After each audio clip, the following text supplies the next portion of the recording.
the foreign show. We're on there at 9 o'clock on every weekday night, taking calls about the Jazz. Hello, good evening, welcome to Rangers Radio. Join myself, Fox, on a panel this evening. The Bridgeman and George Logan. Evening, gentlemen. How you doing, boys? All right? Tip top, George, yourself. Aye, looking forward to a good wee bit about the Rangers tonight, Hawks. Can I say a big good evening to you guys in the panel here? Huge good evening to the guys in the lobby and to all the Rangers fans listening in all over the world. Good evening and welcome to Rangers Radio. Come on, Bridge, get your game face off. Get that smile off your face, mate. I'm very happy. Very, very happy. And that's the truth. You wouldn't believe it, but I'm very happy. Oh, dear. That's amazing what things can do for you sometimes, George, isn't it? Oh, aye, by the way, rightly so. You can't. I don't genuinely talk about that lot. I genuinely don't.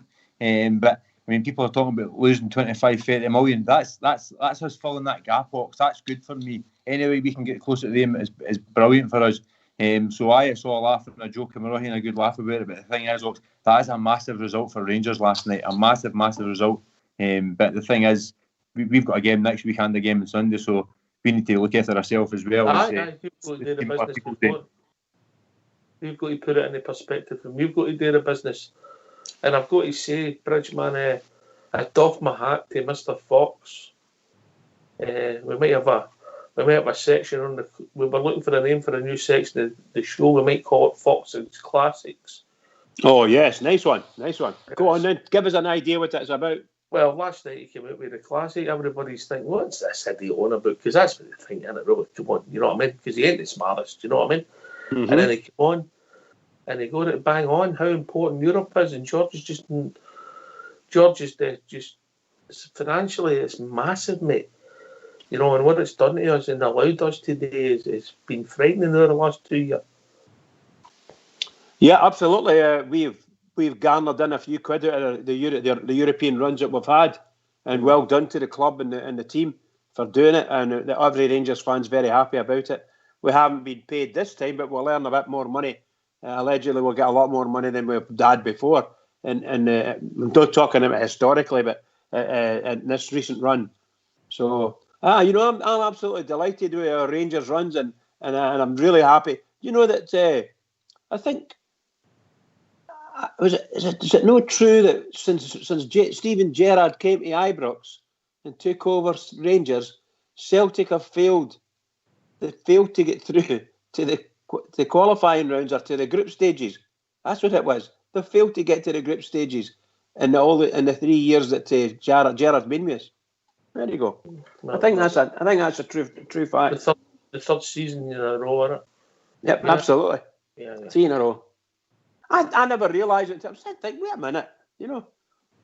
Mm-hmm. There you go. But the point that Fox was making, George, was how important that is for our club. Oh, I better believe it. Your name's no George. No, sorry, pal. Yeah, George. It just goes to show how important it actually is for our club. I mean, it's been a bonus for us over the last couple of years. We've all expected today, not too bad, but I think we've exceeded our expectations, Ox, if I'm being honest. And some of the results in Europe and things like that. I mean, even when you're going to talk about wee Alfredo Morelos, we've came up against some big teams in Europe, Ox qualifiers and group games and things like that. And wee Alfie's been there putting the ball in the back of the net for us all the time. So people say about big games and things like that. He's not scored against that lot, Ox, but he's scored in big games. So, I mean, we've done excellent in Europe, Ox, and I think our financial side will actually show that. I mean, just look at the boys we're going out and paying money for, Ox. 3 and 4 and 7 million, £5 million for players. We wouldn't be able to do that, Ox, if we never had these runs in Europe. So as much as I want to focus on our trophy, it's good to get these runs and the money as well, Ox. Mm-hmm. I think that was the point that Fox was making. Obviously, he would like to win the league first and foremost, but don't discount how important Europe is. He's a wise man, really, that Fox. You're absolutely right, too. Absolutely right. You know. But that was a great point they made, George. George, we've not obviously spoke to you. There's been a few stories broke, different things, but first and foremost, we picked up 2 points, So means you have 3 points quite comfortably in the weekend. Looking forward to Hamilton. We did. We said that the other day, last week. There, we need to win the game at the weekend, then go on to Hamilton and get 6 points out of 2 games. That's all we can do. We had the blooper the week before. We had our greets and moans about it. But I thought we done well the weekend day, Rocks. We learned how to break down a team. Had a lot of good chances. I think we could have made that a wee bit more as well. The chances were there. That's what I'm saying about bringing on subs and keeping things going. Wee Barker. Surprised a lot of people. I'm not saying he's a world beater, Rocks, but he done a job for us. Rightly so. If he's coming to Rangers, he should be doing a job for us. I quite liked him. I thought Ryan Kent. But I thought we had maybe 6s and 7s right across to the board, 7s and 8s right across the board, Ox. And that's a possibility you need to look for every single week, Ox. Maybe that's your problem, consistency. Every week we're not going out there and maybe not punishing teams. I still believe we're that one player away for being finished article. I don't think Steve Davis has got to do a job for us all season. He was excellent at the weekend there. Possibly my man in the match, actually. But I think we still need somebody to replace him just to keep us going to that next level, Ox. All right, mate. I've got a wee quiz for you too. It's football and geography. How you fix, Bridge? Oh, try my best, pal. Right. I'm just going to count it. 6, 7, 8, 9, 10, 1, 2. We've 13 players called up for internationals, George, which is remarkable when you consider where we've been. We're going to go to you first, George, and you can name one of the countries that we've got players playing for. Yeah? And then once you've done one, we'll go to Bridgeman. And if you get one wrong, you're out. The other guy's the winner. Georgie, I'll go for Nigeria.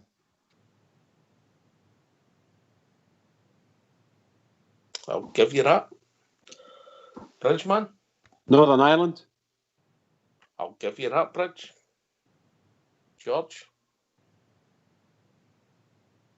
I'll go for Finland. I'll give you that. Bridgeman? Colombia. I'll give you that one. George? Croatia. I'll give you that one. Bridgeman? We're struggling now. Regiment's struggling now. Where do you live, Bridge? South Africa. Berlin. Aye. Where do you live, Bridge? Where do I live? I bet a clue there, George, wouldn't there? I'm struggling a bit, pal. I'm struggling a bit now. George, I'll give you this clue again. I'll whisper it in your ear. Where do you live, Bridge? I live in Glasgow, Scotland. Oh, well done. Next Oh, one, for you, God's George. sake, I thought they were foreigners. I thought it was foreign. I do apologise. I never thought of Scotland at all. George, that's a steal, that one. I'm sorry. Canada. Yes, well done. Do you know, that's what I was trying to think. I know there's somebody over there. United States. Oh, Bridgeman. You're out, mate. Oh, hard luck. You were rubbish, really, weren't you? Aye, very poor. Okay, there's a couple more, George. You want to have a go? I'm trying to actually think who else would have actually been called up. Ox. We had you. Yep, Romania, right? Romania. Wow. Is he the 21s, Ox? Is he a full? I think he's been told up to the full squad, mate. Is it? Aye. There you go. There's another one. I mean, there's no everybody's cup of tea, Ox, but I mean, the wee guy's obviously doing something right. I think It's a really good question. I think we can actually maybe base on him. Other players, Ox. We've got other players as I want to think here. There's two more. There's 3 more, actually. 3 more countries. 3 more? My God. I'm think I'm beat there, Ox. I can't actually think. Right, I'm going to give you a clue. The 3 of them are over 6 foot. God save us. Oh, right. Aye, knew where we went. Right, Switzerland. Yep, big engine. Oh, of course. The big fella's just came here. Rich man, you're always wise. Oh, dear. I'm last in the queue here, isn't I? Right, 2 more. Has Roof been called up? Oh, no. Is he your 6 foot, Bridge? Come on. No, he's no, of course. No. Over 6 feet. But Balogun. Correct. And I'll give you a clue for the last one, George. You've got a lot of videos for this country. This country, Ox. Oh my God! I thought you think it was in this country.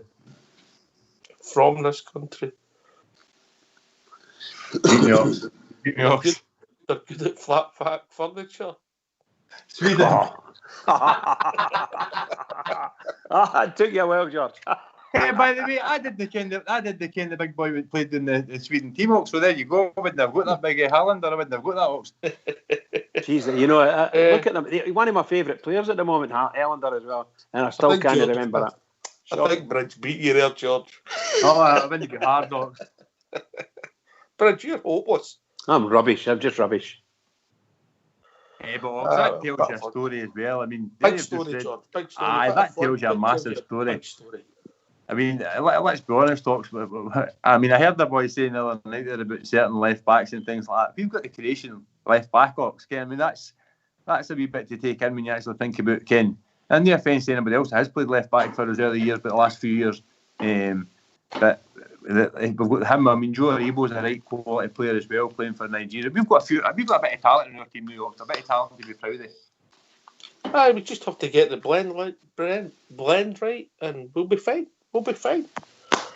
It's just getting that blend. Sometimes you just need a bit of luck, Bridge, man. You do indeed, pal. You do indeed. I agree with you there. You know, we're getting closer and closer. It's getting better. If you just take a couple of steps back to 4 years ago, the state we were in then, even, you know, and we were trying to build out with no international, shall we say, playing for us then, that we have now. Look at the ones we're talking about now. Many was that there, Oxy, 11 or 12 or something? 13 players, mate. 13, unbelievable. Unbelievable. Just incredible. Superb, by the way, superb. 13 and you get 2. I don't know if it's your I get 2, yeah. I don't know if it's your football knowledge or your geography is not very good. Oh, probably a half and half. See on that one as well, Ox. I mean, you've got young Robbie McCrory. Is he on loan at Livingston, am I right? Livingston. He's been called up to Scotland as well.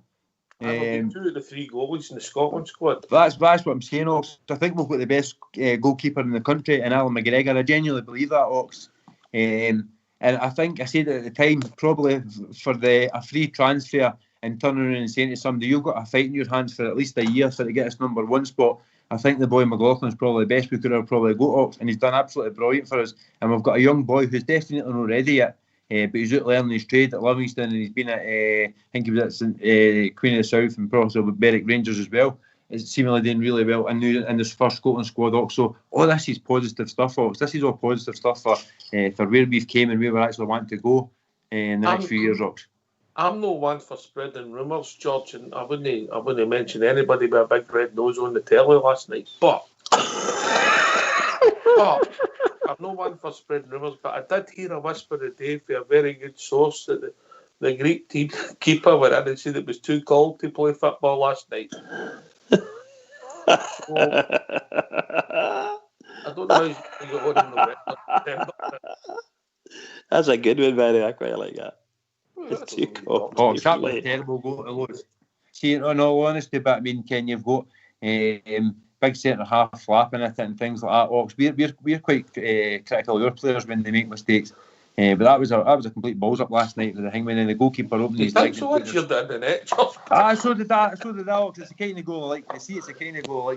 It's not very often I cheer a team in green, but to be fair, I mean, I think Ox, I think they got shown up for what they really were last night. And if, like we just said the other night, with players we're talking about a range squad and things like that, I think we've really got the squad doing the team to really go and take a right good shot at them. Here, George. Here.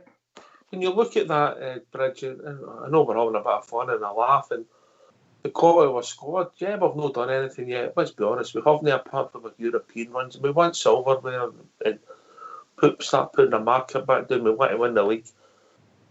But where we were and where we are, it's just night and day, innit? Night and day. Night and day. And I've got to give the board of directors, the management team, and the supporters. That's how it's been achieved.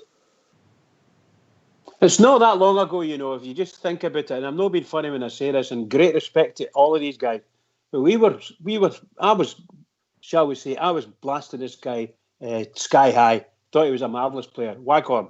I loved Waghorn. I thought he was great. He wouldn't walk into our team at all now. He just wouldn't get in. He would have to fight his way in, and once he got in, he maybe no keep it. Andy Halliday, we just talked about him. Just left us. So these are the guys who were starring for us and big hopefuls for us 3 and 4 years ago. Quite incredible. Well, and the only one, what did you say last night, Oxtear? The boy came on last night about Candias, didn't he? Candias. We're talking about Candias, and we're talking about what do you call him? Tavernier. He's the only one that's actually lasted the whole time. Does that what you said last night? It was just Tavernier that's left out it? There's for Warburton time, there's only Tavernier. For Kachina's time, you end up with sort of Ryan Jack and Morelos are thrown into the mixes. But that's it. Yeah. And of course, don't forget then, we were talking, Kenny Miller was playing for us then. Your favourite. He was playing for us then. One of my all-time favourites, aye. Quite incredible. Kenny's away to Australia to coach. Yeah. I don't know whether he's going to make it there. Of course, he's got great competition because every single pundit in Scotland now is a big coach, all waiting for them across the city to sign them all up. Because they're all that way inclined. No, don't worry about it. Let it go. I can't let it go. You're saying there, Ox, about the team. Bridgman's talking about the team in that first division with Warburton. And I mean, none of the guys. But you look back now, and it's all right saying Bridgman's right. I like Waghorn. I think he done a good job for us. But in that game when we played Hibs, Ox, and I think it was the Skull Cup or whatever cup it was, we played them back then. Cup final. What's that? Sorry. Oh, you mean the first game when we played them? It was the League Cup first game. It was a Challenge Cup, actually. Challenge Cup, it was Ox. Aye. I mean, that day when you seen Waghorn playing, Tavernier playing, obviously Nicky Clark was still there, Kenny Miller was there. What a goal Halliday scored. What a goal Halliday scored. What a goal Waghorn, Tavernier scored for the free kick as well, Ox. The one Bridgman always talks about is when Waghorn ran through, spun the wee boy and put it in the back of the pokey. So all the guys done a great job for us. Of course they wouldn't do a job for us now. Maybe, Ken, you're looking back, but they've done a good job for us, and you're still thankful every one of the guys, because see that season, we never even went up that season, Ox, because I think Hersh went up that season. Warburton's first season we came up with. Is that right? All right, that's right. So we all had great hopes for the guys, Ox, and they've done us a turn at a certain time. And we're hoping these guys now who are that higher class and higher talent has got to take us to that next level. That's all we can keep on doing, moving forward and getting better all the time. Aye, it's a hard journey, Bridge, because you've got to make sacrifices, and sacrifices in management means you take somebody you actually like them, but you think somebody else is better. Well, I hark back to when we first started back up the long road up with the big Goyan at a centre back, along with the American boy. I can't remember his name for the life of me off the top of my head. Do you remember the centre half? It was the American centre half. Boccanegra. With them playing for us, with the youngsters, Barry Mackay and the young lad that went down to Brentford. Lewis McLeod. They were great players for us, and you watch these boys coming through, and they were tremendous. They were hailed by as Rangers fans. I thought they were smashing. But when I look at, as I said a couple of minutes ago, from where we are now with the players that we've got in our squad and the way we're playing, and you look back there, these guys, they did a good job. As George said, they did a smashing job for us, and we're absolutely delighted that they did it and got us to where we are. But here, they would never get into our team. I mean, I hark back to say, I wonder if we should have went for that boy, Lewis McLeod. No, definitely not. No way. So that's just me, Really, I was so happy. I liked that boy, and I did think he had potential to play at a higher level. But what I will say, Bridge, and I said at the time, when your hamstrings go, when you're that young, you've got an issue. Big issue. Aye, and he hasn't really been injury prone. Since then, he's new with Plymouth, and I wish him all the best. Smashing lad, great player, just unlucky. But George, we have moved a long way here. We came on miles, Ox. I mean, absolute miles. Like you were saying there, I mean, the board of directors and just the backing the fact the club's had for everybody to get us back to where we were, Ox. We've got a team, and like I said earlier on, I still believe we're that one guy missing in the midfield, Ox. And I think we've got the finances to go there and actually get the guy to actually put the final bit of jigsaw into our team. And if we get that, Ox, I would really be happy with how our transfer windows went, because that bringing the boy Eaton and the boy Ruffin, I think that was two big coups, and the good goalkeeper as well. And then just a pure nutter find for me, Ox, is the centre half, because I knew nothing about the boy. And to be fair, he looks like a bit of a centre half kind of guy I want to play in my team. So it's been a good wee transfer window for us so far, Ox. Aye, spot on, mate. Aye, only time will tell. All transfers are gambles. Right, Bridgeman. If people want to join us and give us their thoughts, what's the number? The number's 0141 356 1972. Where else can I join us, Georgie boy? You can get us on Rangers Radio and Skype, and Terry and Fox will bring you into the chat. Yep. I look forward to it. If you phone in, hang up. We will phone you back. Be patient, and we will ring you back. Well, if I like you, of course. And the boys will bring you into the call. We want to hear from all Rangers supporters. Any subjects, it's up to you. Well, I was looking, taking a walk down memory lane, George, and in August there's maybe no so many particularly big games, and I thought to myself, let's have a look. And there was a couple of games that they weren't the greatest results of our history, so we'll dodge them, Sorry, this person can't answer at the moment. Oh, that's the choice we've got. But I look back in 1986 and 1988 on this day, and it was 2 days. One was a Wednesday night, one was a Saturday. And how things turned out and how they turned for Graham Souness. One was a League Cup tie away at East Fife. We won in penalty kicks. We ended up with 9 men because of injuries. Oh, gee whiz. Yeah. We ended up with 9 men because of injuries. We used our substitutes, Bridge. And we get 2 players get injured and they had to go off, and we had to play. I think we played most of the extra time with 9 men, and we won in penalties. And we went on and won the League Cup. Souness' first season, first trophy. And so it might have been that bit of luck and that springboard at that game that takes you where you want to be. Well, most assuredly. The other one was a famous game in 1988. So if you get yourself in mute, we're going to hear the goals for that day. 1988. The ball coming across goal for Butcher's header.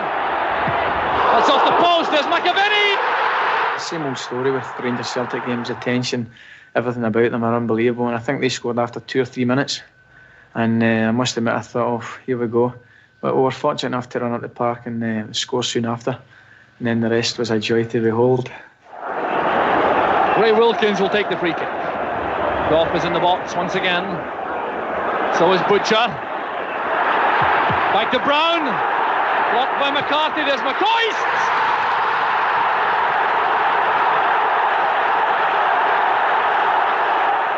Goff and Butcher have gone up. It's launched in field by Stevens. There's Butcher. Back with Wilkins. Absolutely magnificent from Ray Wilkins. Well, a goal made in England. The throw from Gary Stevens. The header on from Terry Butcher. The stunning volley from Wilkins. And Andrews scarcely moved. Here's Gerrard retrieving it for Rangers. McCoist nods it on, an awkward one for Andrews. And the ball is in the net. It's a goal for Rangers. McCoist to Walters. Walters now facing McCarthy. Putting in a fine cross. Kevin Twinkle. Walters to Twinkle. It's 4-1 to Rangers. It was great play from Walters, finding room for the cross. There was Twinkle powering the header against the balance of Andrews into the top corner. And it's 4-1 to Rangers.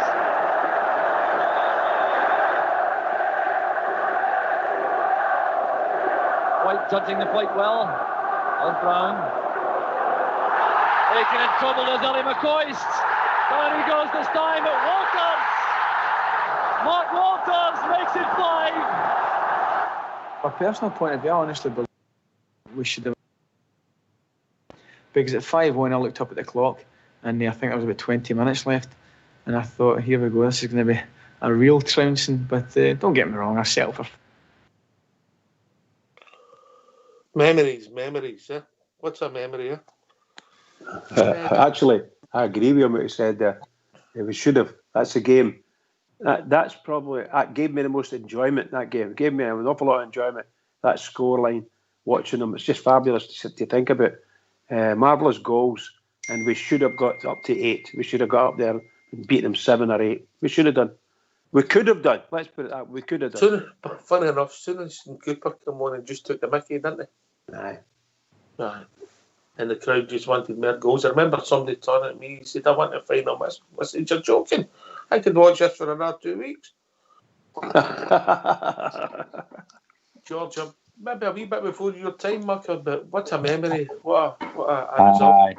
Some great players. Absolutely. But the amount of times I've watched that game, and even the wee clip of the boys singing on the thing where the day we put 5 past Dean Andrews or Rangers for singing the You boys. might hear that later on the night, mate. You might. Absolutely fantastic, Hawks. But I mean, you said there about the cup. Do you think that actually that game there, Hawks? Do you think that was the one we went down 1-0? Do you think that was the wee heads up we actually needed there because we went down 1-0, and I think we scored quite quick after that to bring it back to 1 each, Hawks? Is that right? Aye, we won down after about 2 minutes, I think. I think it was 7 minutes we scored or something. And then we scored, I would say, about 5 minutes after that. It was pretty close to half time when Wilkins scored the volley, mate, and then we just annihilated them. Like I've only never seen the highlights and the goals and things like that, but you're saying, I mean, Bridgman saying it could be 6 or 7 or 8. I mean, that was a cracking team as well. We had then back in that day. And that was the start. That was the start of our 9 in a row, a proper 9 in a row, you know. And we had some good players. Wilkins' goal was superb, but my main favourite that day was because of the move was the Kevin Drinkle header, mate. Just the wing play with Waters, the cross, and then the actual header was superb. He was a good player, Drinkle. Bridgman. That ball moved off of Drinkle's head and it was like a bullet straight in. I think there's only one person I've seen header a ball as good as that, or maybe slightly better. It was a big DJ. What a header. Fantastic. Anyway, the question we're going to ask you tonight is we've all got memories, we've all got games, apart from take cup finals and league deciders, just normal league matches we're looking for. Your top 3 normal league matches, games that you've seen that you've thought, wow. Obviously it can be against them, but it can be against anybody. So if you want to join us and give your thoughts, what's the number, George? It's 0141 356 1972. What else can you join us, Bridge? You can join us on Skype at RangersRadio.online, and Fox or Old School Blue will bring you in and look after you. Enjoy yourself. Okay, we've been joined by Gary. How are we doing, Gaz? Very well, how's yours? Good, mate, good. Yourself? How's the little girl? She's still running the house? Aye, as always. But I have to be quick after the mark when I'm trying to catch your show because the change of time. It's bedtime stories and all that now for school in the morning. Put her on. So. Have you put her on in the room and I'll get Bridge to tell her a story. Aye, about the Rangers. Once upon a time, Richie Shearer Caldo. Actually, you're talking about that team there, and that like you felt that was a turning point or the start of obviously 9 in a row. See, when you're looking at that, well, when you were there at the time and that, what kind I was only a babe in arms, to be fair. What kind of gave you the inkling that team was ready to start winning stuff? Because I feel as though with Gerrard's teams we've been there and thereabouts and we've had hope, and then at the next minute it's just no materialised. So it was just to see I'll what you thought. I'll give you that team for that day in 1988, mate. And you'll understand when I say this. When Where am I now? The team was Chris Woods, Gary Stevens, both England internationals, John Brown, Richard Gough, never knew we never beat, Ray Wilkins, Terry Butcher, Kevin Drinkle, Ian Ferguson, who gets lauded on this show and deserves it, Alan McCoy, Ian Gerrard and Mark Walters. The team in the blend had everything, mate. With pace and trickery up front, with guile on the team, we had steel, with defenders that could defend, with an excellent goalkeeper. Bridgman? Yes, indeed. That team was just something else to behold. And I think, look, you don't get very many people like that in a team. You know, that doesn't happen very often.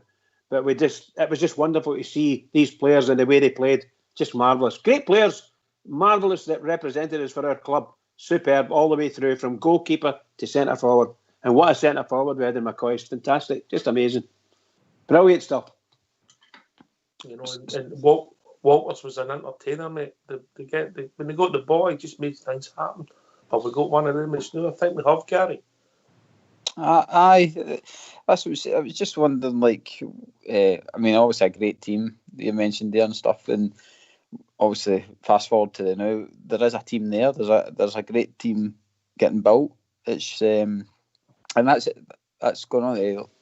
Like, we're all praising the team and praising the manager, and I just hope we're not so quick to want to rip it all up if things are no know what we want at the end of the season. That's all I'm saying. I think, like I said, we have got a good nucleus there, and like you said, I think we spoke about this before. Silverware's obviously a must, but I think we've got a good team and a good base to build for. It would be a very, like, we've came now through and we're only down to what you're saying. Tavernier's the only guy for Mark Warburton's time left in the team, so it would be good to no destroy that and have to get rid of all of Gerrard's team, if you know what I mean. Mm-hmm.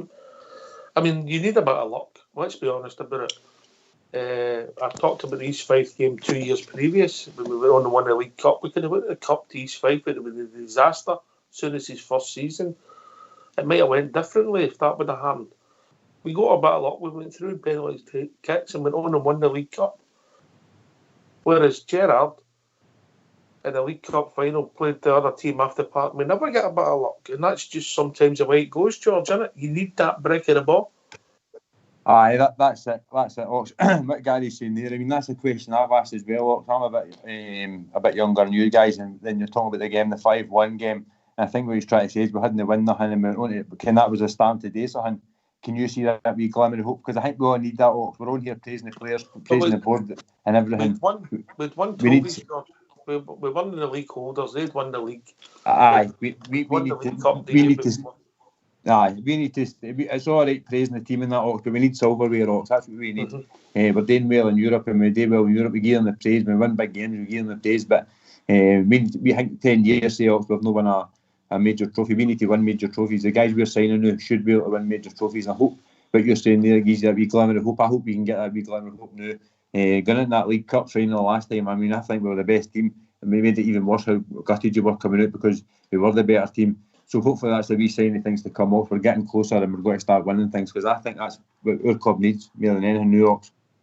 Let's be honest with you, George. If that League Cup final would have been a boxing match, your referee would have stopped it, wouldn't he? You're right, Ox. That's exactly it. I mean, but it's all right saying that, Ox. If we look back in 10 years' time, there's only one name that win the trophy. Name's not on the trophy, is it? That's it, Ox. When you play as good as you want that day. I mean, there's been days when you've played terrible and came out and you said to yourself, "Can that we were lucky to come out there the day? They were lucky to come out there with anything. Never mind a trophy, Ox." So we've got to take that wee bit of glimmer of hope, and we just need to go to that next level and make it count on the day, Ox. Yes. On that one that George was saying there, I think that's what. See, if I feel as though if we won that trophy, that would have gave us, like you say, the confidence, and it would have gave us the belief to kick on. I don't think you would have seen what had happened after the winter break, to be honest. Mm-hmm. And like you say, it's just into that bit of luck. I think if we do get a trophy under our belt, which I don't know how early we can do that with the way the COVID fixtures are set up, but I think if we get something, or let's say come the first Old Firm game, depending on that, obviously we're looking a wee bit ahead, but I think the team needs something like that I think, and that will just settle them, give them the belief, and I think they can march on for there. You need a bit of luck in a springboard, but it was these 2 days, 2 years, and the team had developed and moved on, and the whole Soonest era could have been different if we got that League Cup against East Fife, Bridgeman. Absolutely. These things on these things, shall we say, movement smooth, if you follow what I mean. Because that you're right, what you're saying there. If that didn't happen, God knows what would have happened to us. It could have fallen over. We could have went to our knees, But Soonest managed to guide it through, and my goodness gracious, did he do a good job for us? Fantastic stuff. Fantastic stuff. Well said, man. Well said. So I'm racking my brain here. George, and I think if I'm talking about top 5 league games that are on the deciders against anybody, I've got that 5-1 game would have to be in it, mate. It might even be the number one, because it was a fantastic day for the support, particularly. I've got that one too. I've got that one as well, pal. Well, that's that. Like I say, that's a bit before my time, and I have watched it a few times since then.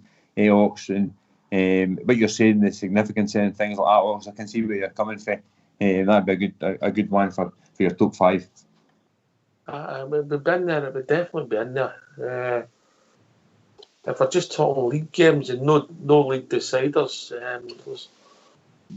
there's a lot of games spring to mind over the history, but we've had some smashing results and some great performances, Gary.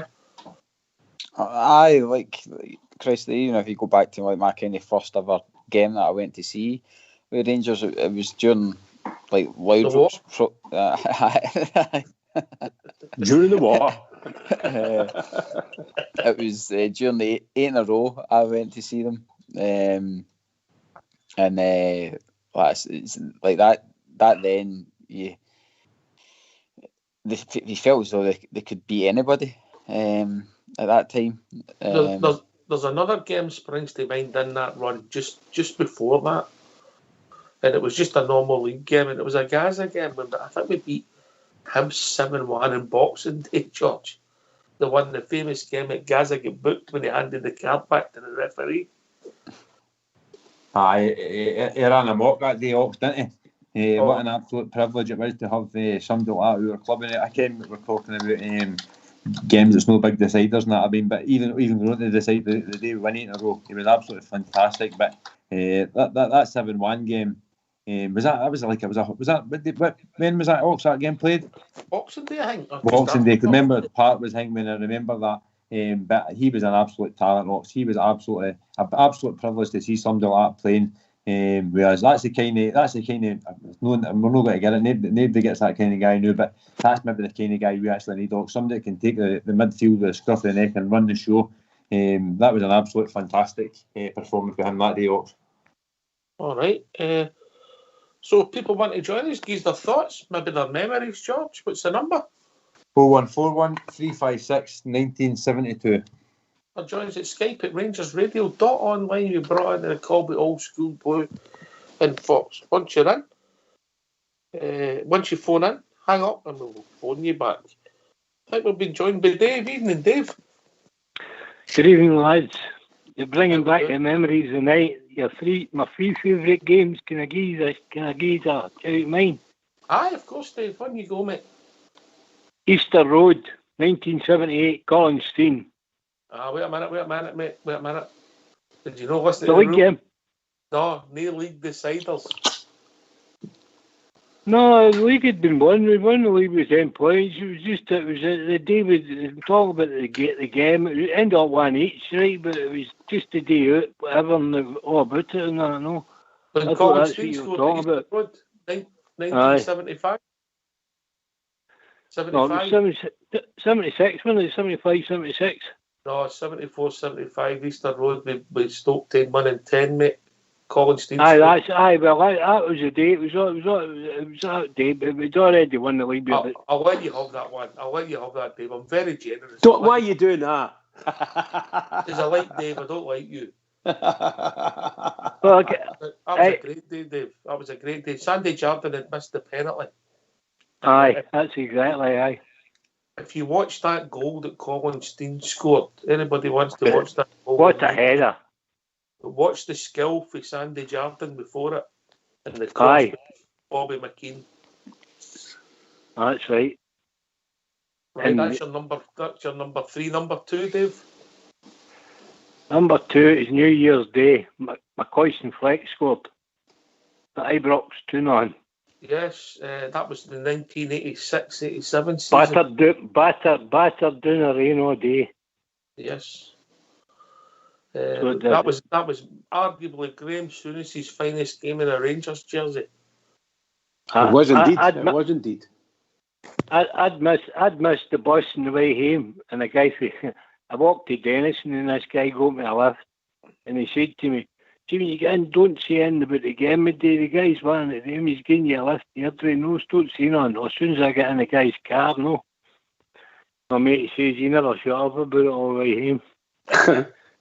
but anyway, my number 1 is got to go to Paul Gascoigne against Aberdeen. When we won 8 in a row. Aye. Gazza's performance that day was unbelievable. Arguably, So it was. arguably one of the finest single-handed performances ever made on Ibrox. Arguably. Well, I would say so, aye. No, I mean... George Gazza, when Gazza played, Gazza was a brilliant, wasn't he? Aye, Oxford, absolutely fantastic. I mean, that day, we're talking about the other now, we're talking about games that's no league deciders, but the 8 in a row game against Aberdeen, that day there and then, I think even the Rangers players were surprised about how good Gazza was. I mean, we went down 1-0, Brian Irvine scored the goal, down 1-0, and Gazza took the game with a scruff of the neck and just ran an absolute mock. And you kind of had I was on a hang with him, a meet and greet hang with him, and he spoke about that game. And he said he was out on his feet. He didn't even care what was happening. And he said, I think it was Alan McLaren, "Do not give me the ball. There's nothing else I can do with the ball." He said Alan McLaren got the ball and passed it straight to me. He said, "I can't even remember what happened to the rest." I mean, Ox, he was world class, and we can't say that about a lot of people. A lot of people have a discussion about who you can call world class. Well, for me, Paul Gascoigne was world class.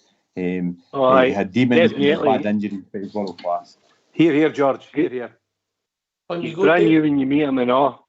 I met Gazza a couple of times, no? Met him once through the old training ground at Partick. On the cricket park. Oh, I don't know the that. Trains round there. Don't you act it with him. Tell him the truth, that's where you're from. I used to train round the old cricket ground round at Partick. Oh, I know, mate. Gorham and all that. Well, that's what Oxtear's telling you. That's where he lived. That's where Oxtear came from. He knows it very well. Aye. You know that bit of ground there was the first Scotland England game was played there, the first Scottish Cup final, and I think the first Scotland and England rugby union match as well. And not one of them kept the balls. Every ball was stolen. Everybody. Good shout, Dave. Good shout, Gary. I know a wee bit. Some of the games are a wee bit before your time. The Easter Road day was magical. I was a baby in arms that day, and that was a magical day. Probably see one of the seasons that springs to mind for me, and it's probably the best.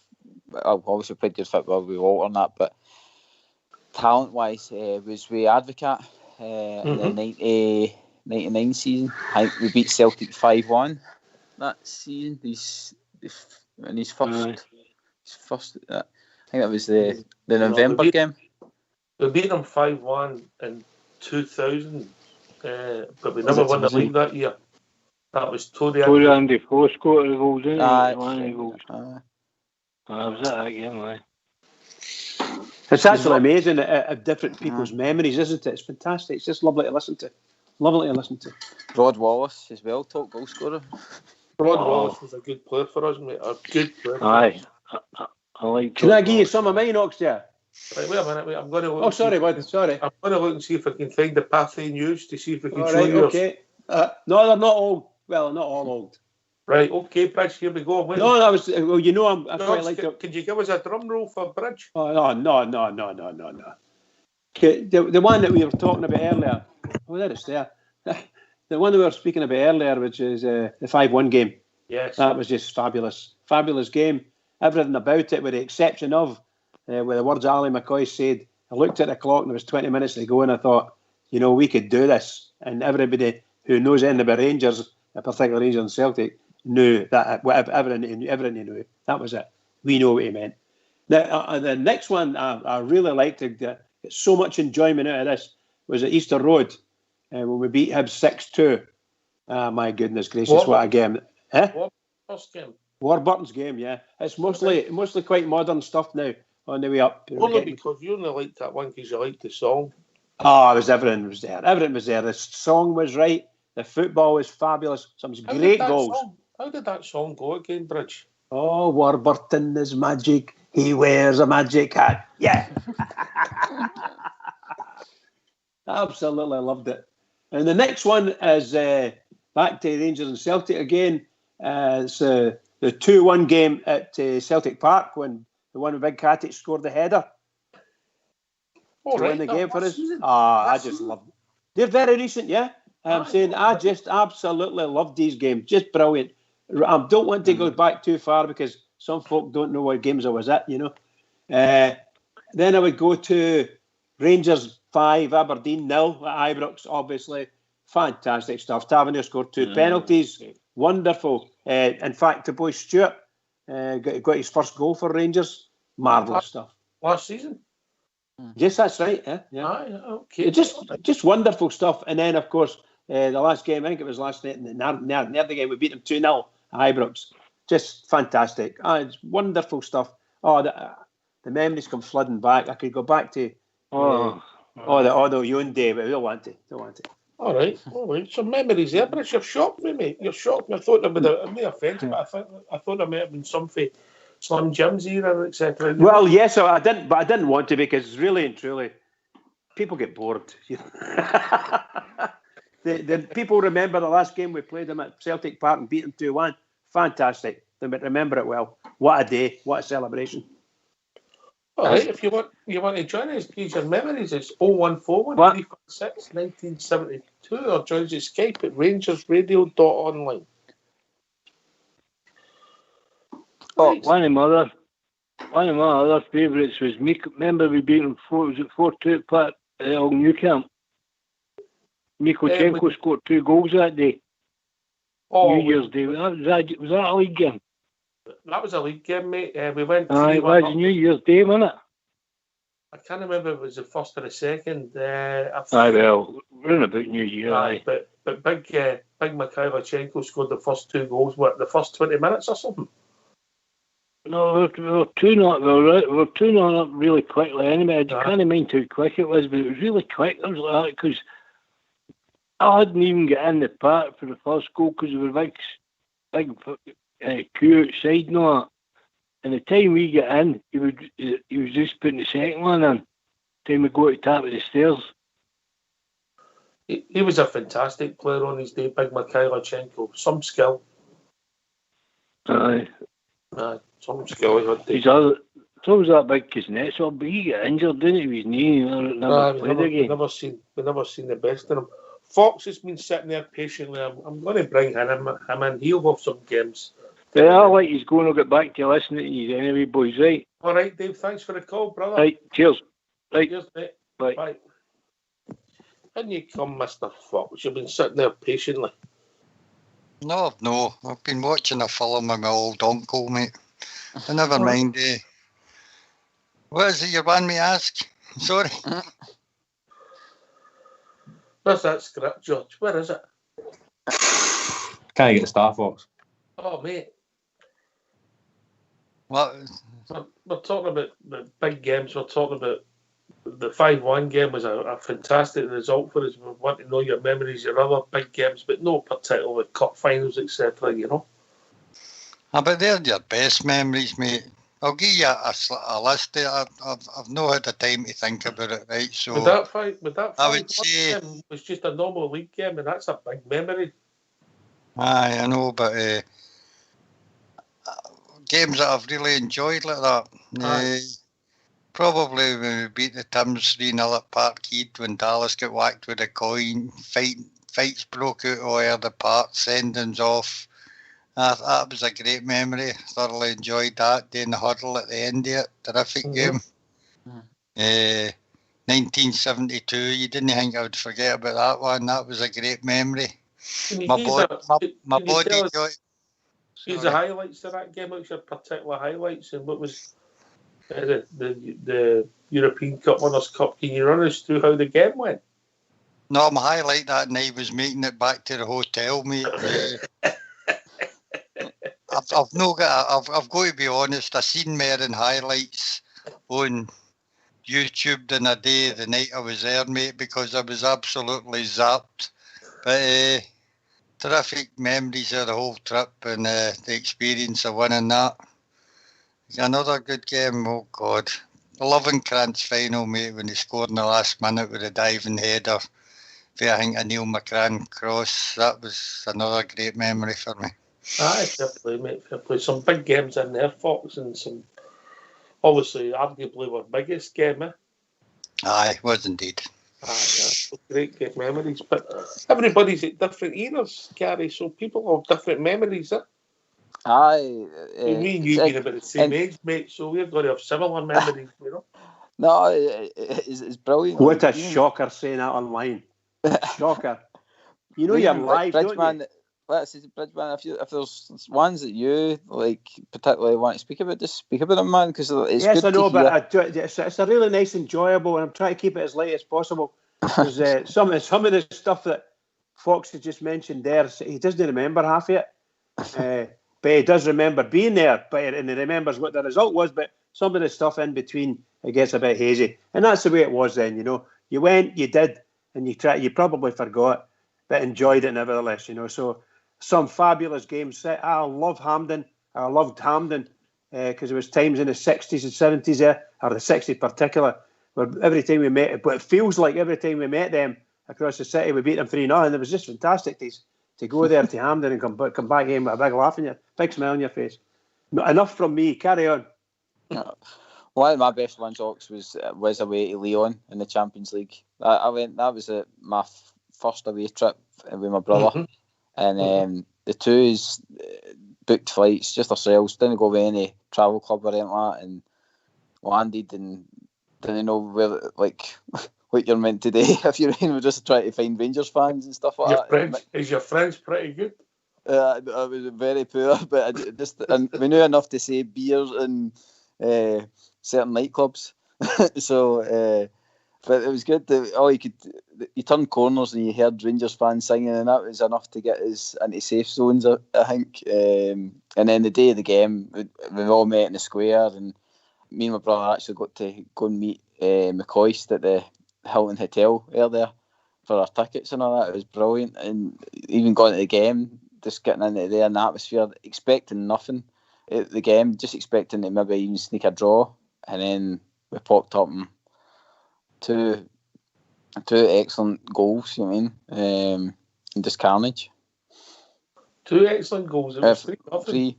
Aye, well, I was nearly put into slabs when the second one went in. So and that was an unbelievable result, mate. They were a top side, Leon, you know, and it just nobody expected it, mate. You know.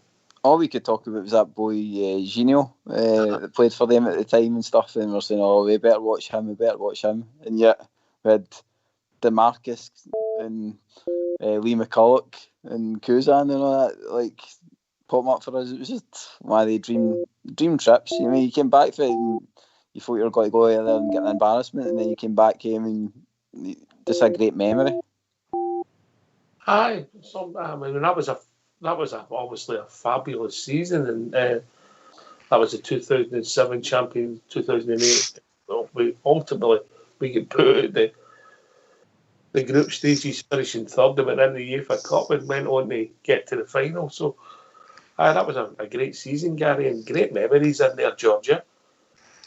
Can I come in with brilliant. another one, mate? I've just thought of another one that was a All great right, day for okay. me. See, he's got the bug now, George. Aye. Going to Hampden and beating Celtic in the semi-final with that when we were still in the Championship, mate. I went to the game with Big Eddie and the late great Billy, who you know what we're talking about, and Jim Hanna. We had a fabulous morning breakfast. Weren't expecting much when we went to Hampden, and then winning that in penalties. What a day that was. That was a fantastic day. Was me. Oh, I met up with you. That's right. I forgot about you. I was with you as well, you idiot. No, we ran into yous too. Yous weren't actually with us, were yous? Well, you were hanging about and you were looking for us. We were Aye, dodging. shocker. Remember, you two must have been the last two at the Grun. You and old Broxy, God bless him. Oh, we were. We couldn't believe it, mate. And then I come running down to see you, remember? That's right, aye. See, you forget all the important points, don't you? Aye. That was a good day out. That was a good day out, aye. Aye, some fabulous memories, aye. And the fact that Big Broxy was there makes it even more special. Aye. Gary, I've got to say, you picked a right good European gift for your first away trip, mate.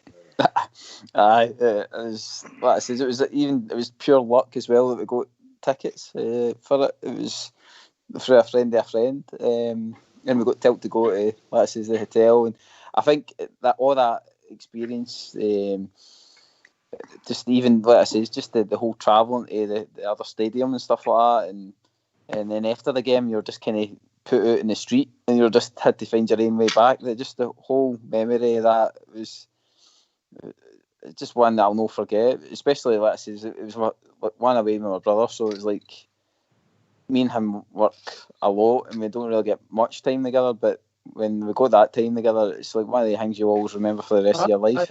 Of course, mate. Of course. That's the thing about this football club of ours, Georgia. All right, we get lows, and we've had more highs and lows, and but what we've shown, the Rangers support, nobody will ever to say that we're glory hunters, Georgia. No, that's one thing for sure, Ox.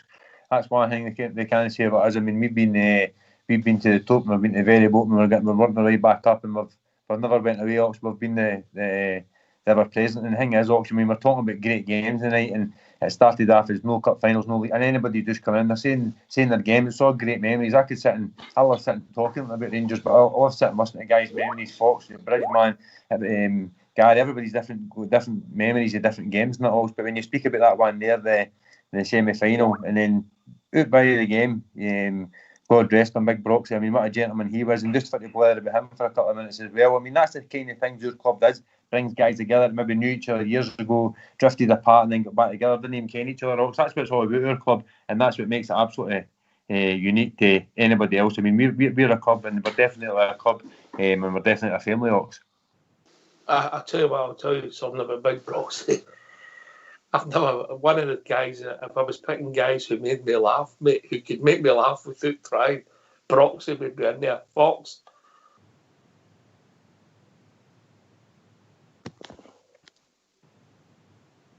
Sorry, Ox. Aye, he was terrific, big fella, mate. Aye, made everybody laugh. He could make you laugh without trying, couldn't he? Aye, he could indeed. Anyway, listen, we've reached that time in the evening. Bridgeman, get yourself in mute. Am I going to have a wee tune for Mr. Fox? We're talking about memories. Oh, God.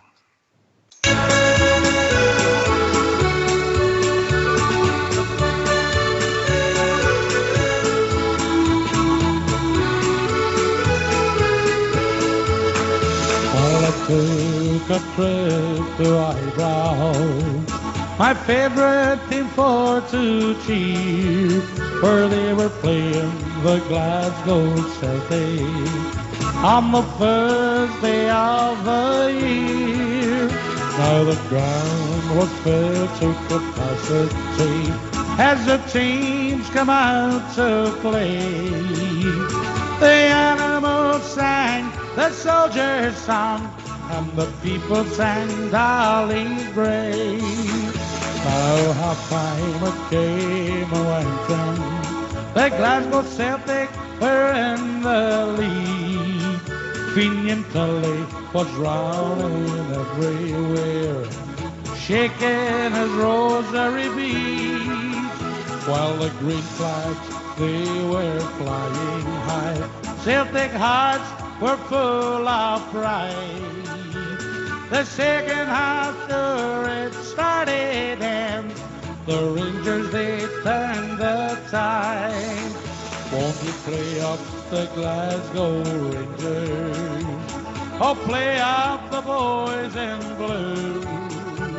Oh, play up the Glasgow Rangers. We're here to cheer for you.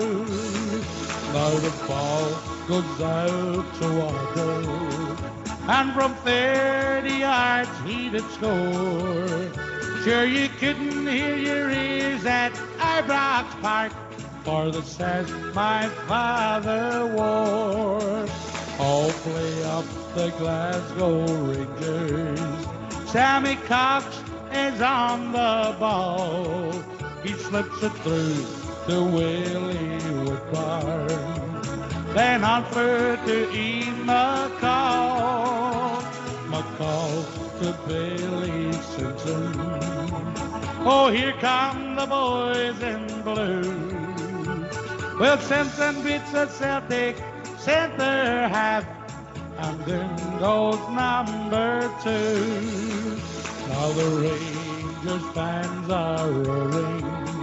Jardine Young, he takes a free onto the head of William Simpson, and then goes number 3. While it's 3-1 for the Rangers. That was the final score.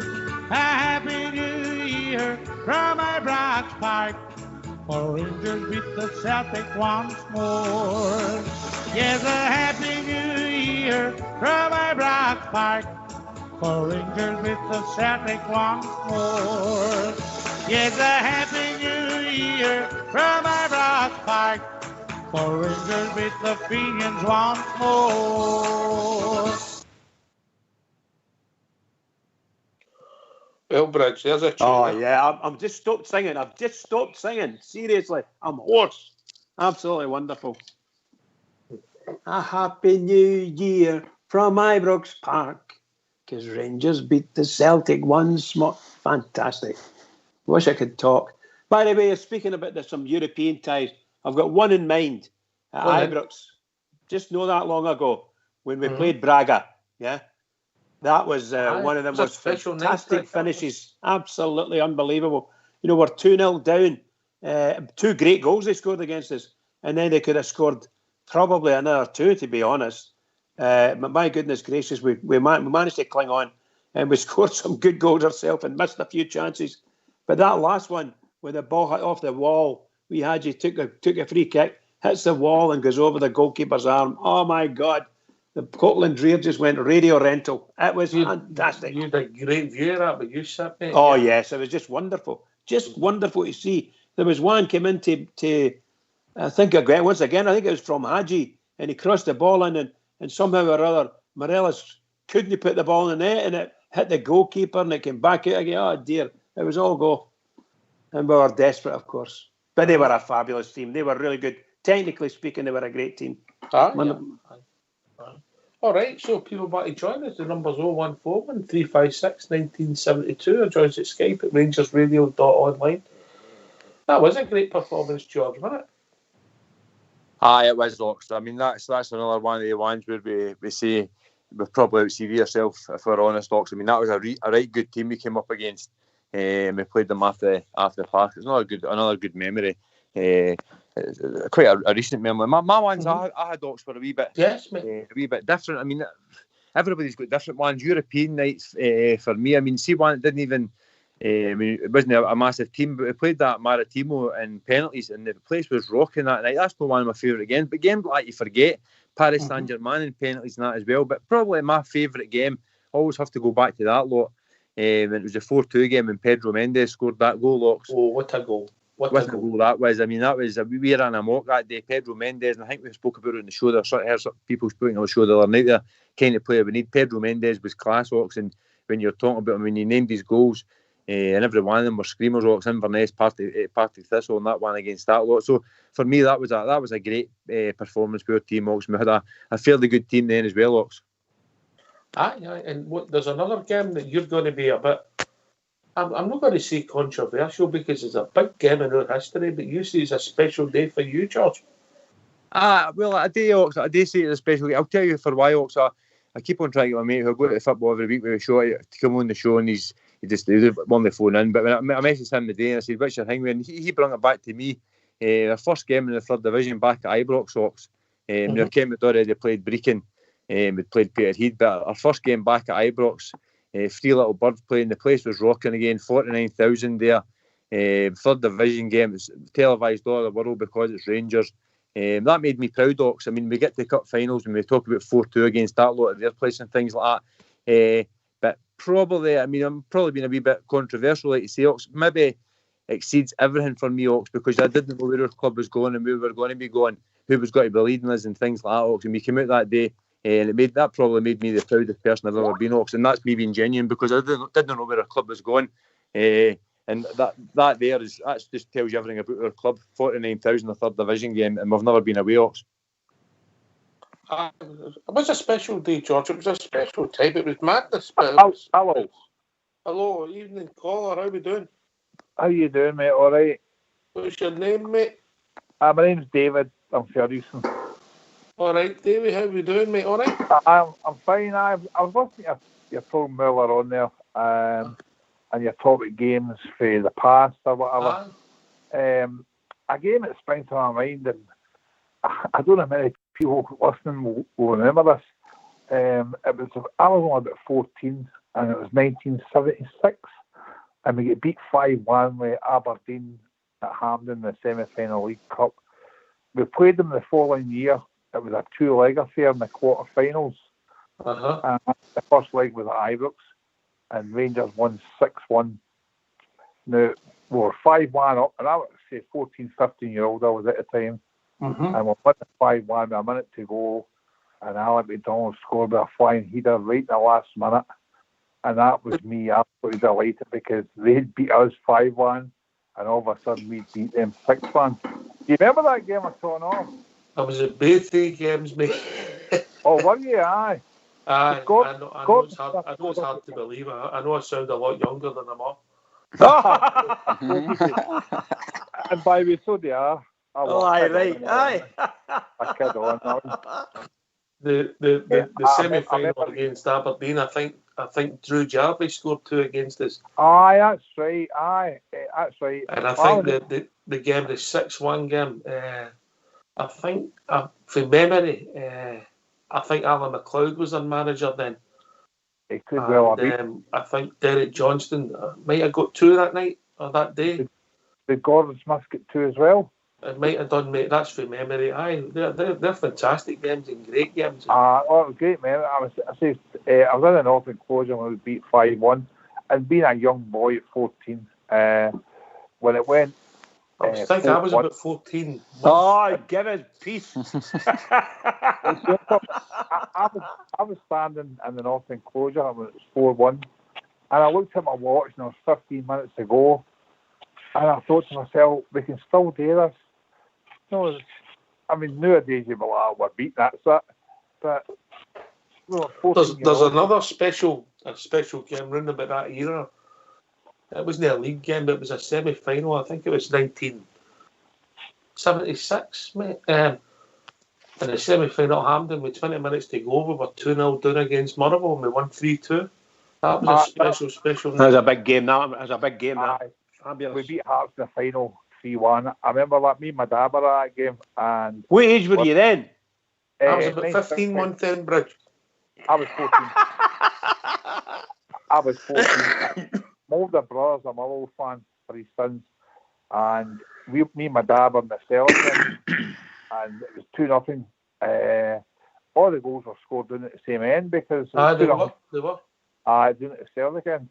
And so I think McLaren for Murrow scored that, rings a bell. But anyway, they're winning 2-0. And my brother and his pals came out to watch me, my dad. The place was mobbed, don't get me wrong. I don't know how they found us. And they were giving it a wee bit jib to me and my dad. I went to my dad, well, right, beat it, son. So they went away. That was fine. Rangers won 3-2, but it was 2 each. And my dad, it started snowing. I don't know if you remember that. It started snowing. It was 2 each. And my dad said, come on, we'll go and get this bus, this Ford bus home. And I says, right. And we walked through the ground. And my dad said, well, back for the replay.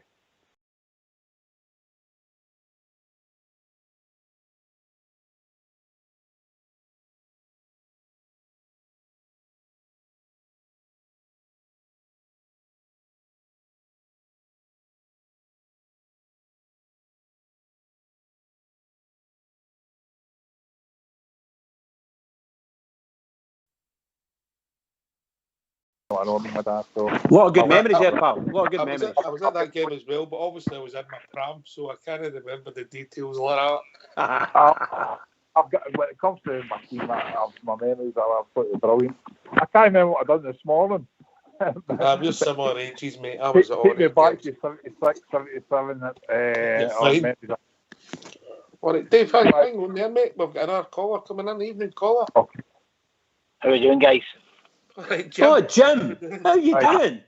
Hey, you can cancel by the way search parties you out there looking for me. Wow. Where have you been, pal? Okay. I know, by the way, I thought I was barred. I do apologise for that a week. Don't worry about it, mate. Some amazing memories in it. My own personal one, way back to Fiorentina was probably my best night ever, but there's a game that sticks in my mind just recently, by the way, was when we done that mob 2-0 at Ibrox, the one Arfield scored for the step over. What's really special with that game for me was I've got 2 lasses and the 2 of them share a season ticket, and the youngest one, I think she got the wrong end of the hangman when that mob used to get 8,000 tickets in that Celtic end when they were battering us over the last few years. Aye. And I could see the total she wasn't enjoying it. And many a time I could have picked her up and say, look, get out here. And I said to her one day, I says, you're going to sit there, I says, and you're going to watch that mob doing what they're doing to us now. I said when they were giving it Laldy or Rangers or other Rangers or whatever they are. And I said to her, I said, no. I said, you're not going home. I said, you're going to sit. Because see, when we turn it round against them, that's when you'll enjoy it. And she was at that game that Arfield scored, and you can see the pure joy in their face. And these memories like that stick with you when you take your wins to the games, isn't it? Absolutely, that's the one for me. Fantastic. Jim, that was one of the matches I picked. I just loved that game. A brilliant game. Oh, great stuff. I'd made her sit and suffer when they were giving us it yeehaw. Because there's nothing worse than 8,000 of the rats were rubbing it down their face, by the way. You know what they call that, George? Jim? Go for it. Oh, tough love. Tough love, yeah. Yeah, fantastic. And you can actually see the joy. She must be the most unemotional football fan I've ever seen in your life, because I make up for it tenfold at her. She sits here, by the way. I think she might have been about 17. You're right, youngies, man. You probably want to be other places, man. You know what they're like. Oh, I know. I've got one at night. And I keep saying to her, I said, you're not going back because she doesn't show any emotion when a goal gets scored in. And she done that to me one day. She said, Dad. Maybe it's because you're so shy and retiring yourself, mate. Aye, I know. But see, when I said to her, I said, you're not going back. I said, because you're not showing any emotion. She said, Dad, it's no there. But it's what's in there, when she pointed to her heart. I said, that'll do for. Right, well, brilliant, Jim. Dave, this is your first time on, isn't it, mate? You don't think you've been on before, have you? To me? No, you're quite quiet, mate, so you either need to move or speak up, yeah? Oh, no, that's my first time calling. Right, brilliant, mate. Brilliant. Can you turn your volume up a wee bit, Dave? I'm going to... So that's right, okay, that's better. That's better. I listen all the time. It will come up my phone. I'll just be sitting watching some of the telly, and I come up my phone. RangersRadio is on now, and I mute my telly, and I sit and listen. I've been doing it for months. I love it, absolutely love it. But it's the first time I've called in, and just when you were talking about all the games that you can remember, that bring back great memories. You know what I mean? And just that Aberdeen game, the 6-1 game, I remember telling my dad wasn't at the game, he'd the flu, and I was there with a couple of my mates, and we went home. There was no Sky TV and all that kind of rubbish. And my dad says, right, what's the score? And I says, 6-1 to Rangers. My dad put me out the house. He he did, honestly. He put me out. I'd say my mate that night. He said, right, beat it. No, I said, no, 6-1, Dad. Don't talk a lot of rubbish. I said, 6-1? No teletext or none at that time, no, 76, you know what I mean? So, if you go and stay with your pal, when I carried board with you, I actually thought I was lying to him, but there you go. But my dad was brilliant. He took me to my first game when I was 6, and that was me hooked. You know what I mean? I'm 58 now, so an old man. 58? 58, but I feel about 30 in the head, mate. You know what I mean? So, but I'm disabled now. I've got multiple sclerosis, so I can't get to the games. An MS person, okay. I can't get to the games, you know what I mean? But if there's a Rangers game in the telly, I'll watch it, whether it's Premier Sports, Sky, whatever. And if I've not got it, I'll get it. And my mates come in and watch the game with us, you know what I mean? Especially away games, because quite a few of them are season ticket holders. But if it's a away game at Aberdeen or whatever, and they can't get tickets, they come in here and watch it. We'll sit and have a few hoffs and talk about all the games. And it's brilliant. Love it. But anyway, I'm going to go now, lads, but I'm going to continue. Brilliant call, David. Listen, mate, thanks for the memories, mate. No problem. Yes, indeed, Dave. Well done. Thank you very much. So we are the people. Did your dad let you back in? Aye, the following morning. Aye, when he got his daily record.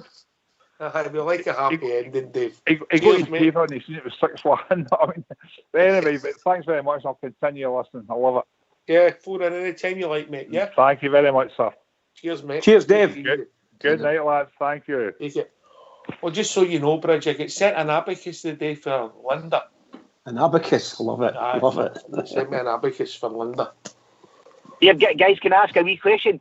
Who put this song on that wee? Who put this song on that wee video last night, by the way? When the party is over. Yeah, I've been singing that all day, man. On the Twitter feed. I can't comment. I would take a guess. It would be the staunchest who runs my Twitter. Fantastic, by the way, man. What a song! It was so appropriate, wasn't it? What are you saying, Jim? Are you saying you were a wee bit? You felt a wee bit sad for them? No, I just thought the song was very appropriate for them. I'll tell you what. I know, Jim. Seriously, the show last night was just marvellous. The last half hour was just incredible. Just incredible. It's worthwhile listening. Get the sort of the backups here and then have a listen to last night. It was in great form. Do you know something? See that result last night? To me, it just made it worse. That game last week when we dropped 2 points at our level. Still came on here. Do you know, mate? No chance they could see that because them over on their knees, we could have kept their foot on their throat, mate. We weren't playing them, we were playing. We're going to drop points, but as long as we bounce back and get enough points in the bag, and then we go and beat them. You know, Jim, stop being so upset about it, please. Let it go. You'll get yourself upset again. Again?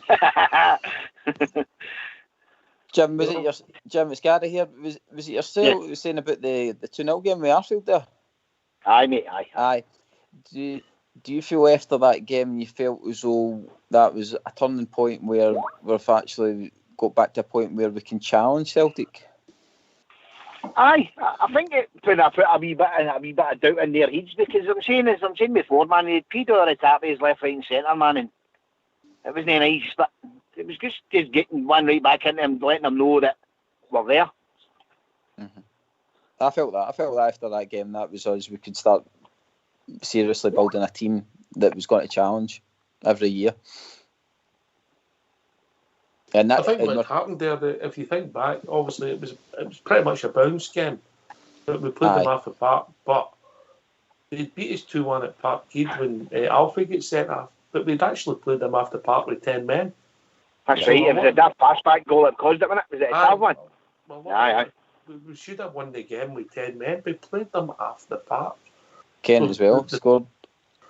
The penny started dropping for us that we can beat them. Anyway, we've been joined by Andy for Leeds. Evening, Andy. How you doing, boys? Everybody okay? Yep. All right, Andy. Cheers, Andy. Aye. Well, my 3 games were the 5-1 game that you mentioned. That game, I'll never forget that one. I was sitting under all the bodies when Wilkins scored the second goal for our Shums. We must have ended up about 50 yards away from us. The second one, we actually did them 4-1 in the same season. That was a good one. So, I heard the story about that Davy Shug, mate, when Wilkins' goal went in. He ended up on the deck because he dropped £1. Is this true? No, he's pretty good with his money, Shuggy. You know, or maybe somebody dropped £1 near him. It wasn't me. I can assure you that, like, yeah. But when we went back on that Manchester, we come up through Ian Durant Loyal that year, and I see when we went back on that bus, I'm sure we rocked all the way down from side to side. What an atmosphere in that bus! And then the third one for me was the 3-0 game, 74, 75 kilometres a season. We stopped them winning 10. All I can remember about it was wee Tammy when he scored his second goal, running up with his hands in his head. He must have ran the length of the field. If you remember, the pitch was absolutely disgraceful that day. Big, heavy pitch that we had on. Would that be the game? Was that the game that Ian McDougall scored? No, it was. Wait a minute. It was Parley got one. Derek Johnson got one. Tammy got one. 1975 New Year's Day. I'll check that out. I think it was them. That was a good. There was about 75,000 there that day, and it was. Remember, it was the old stadium, like. But they were great. I've got many memories right enough, but they always stand out in my mind. You know, fantastic. Aye, mate. Everybody, different eras, different memories. I mean, Bridgeman's, he's got some. His memories are modern. You know. But, I've got plenty of modern ones, right enough, up to we hit the buffers, like, you know. But you know, that's what I called the Real Rangers back then. Like, you know, I mean, you just knew everyone who would die for us. I'm not saying that we had the fantastic results all the time, but they were just players that you kind of associated with and made you feel proud to be a Bear. Not that I'm not now, right enough. I'm still the same, but they stick in, don't they? You know, and the people you weigh. And like I said, the 5-1 game, trying to find ourselves, man, because, I mean, unbelievable. I mean, I don't even know how I got them out of the crib. Everybody was on top of each other. It was, what an atmosphere and what a day. Like, I mean, if you remember, in the 2 games that season, we conceded early doors in both games. We beat them 4-1. We beat them 4-1. Aye. See on the memory side. Yes. See on the memory, 84 was at San Siro. Were any at that game? McCoy's missed the sitter. Aye. Mm-hmm. I'll tell you something. See that night, I was at the game that night, and Karl-Heinz Rummenigge scored one of the best goals I think I've ever seen, and it get chopped up because McCoy was holding his head as if he get kicked in the head. The overhead kick, I always remember it. It was right behind the goal. Karl-Heinz Rummenigge, can you remember it? I do, mate, I do. You remember the miss spot, Ali? Aye, if you're underneath the bar. I was a big fan of that guy, Karl-Heinz Rummenigge. Brilliant. He could play. Honestly, it was one of the best goals I think I've ever seen. Big McCoy went down holding his head and the referee chopped it off. We gave them the biggest doing ever at Ibrox, remember? In the return leg.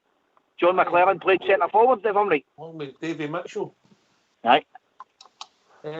George, some memories, some great games, some great players, some real Rangers legends, but everybody, memories are individual. For the boy it was on Davy, it was all about revenge and being with his father. Some great memories for people. It is about family, isn't it? Oh, it is, Ox. I mean, we can talk for the 72 Cup final to games that was just insignificant for every other person, Ox, but it means a lot to certain people. I mean, there's Jim. I've heard Jim talking before about his lass he's got to the game room and things like that. And that day, we talk about the 2-0 game that day. A lot of heroes stood up, Ox, and I didn't think that was a turning point for us. I agree with you. I think it was a bit of a bounce game. They came, it was there and done with. We had a wee bit of point to prove to the fans and things like that. The atmosphere was great. Andy Halliday got the reception reserved because Andy Halliday got a bit of a caution sometimes to certain sections of fans and things like that. It wasn't everybody's cup of tea. And a lot of guys stood up. Scott Arfield stood up that day, Ox. I think, my personal opinion, I think the cup final last season there was probably a turning point with a wee bit of mere belief, because I can't. The 2-0 game, it was there and done with, but it was another memory. It's another great memory, and like I say, Andy Halliday that day, he got the applause he deserved. Aye, individual memories and family memories are big things. A part of your Rangers journey, Gary. You with your brother and late on, you might never do that again. No, it might not be. What I say is that just everything that I said about it, the whole travelling and getting tickets and who we met and all that. You're probably, that's a one in a lifetime kind of thing. But hopefully the days are not too far away again. That we kind of, obviously we've had good European runs, but unfortunately I've not had the chance to get away to see them away. One of my big memories was just a nothing game at Ibrox with Fox, and he bought a drink. I'll never forget it. Right, guys, I'm going to leave you. I'll be listening in, okay? Thanks very much for taking the Jim, call. all the best, pal. Thank you. Good night, guys. Good night. Cheers, guys. Thank you. See you later, boys.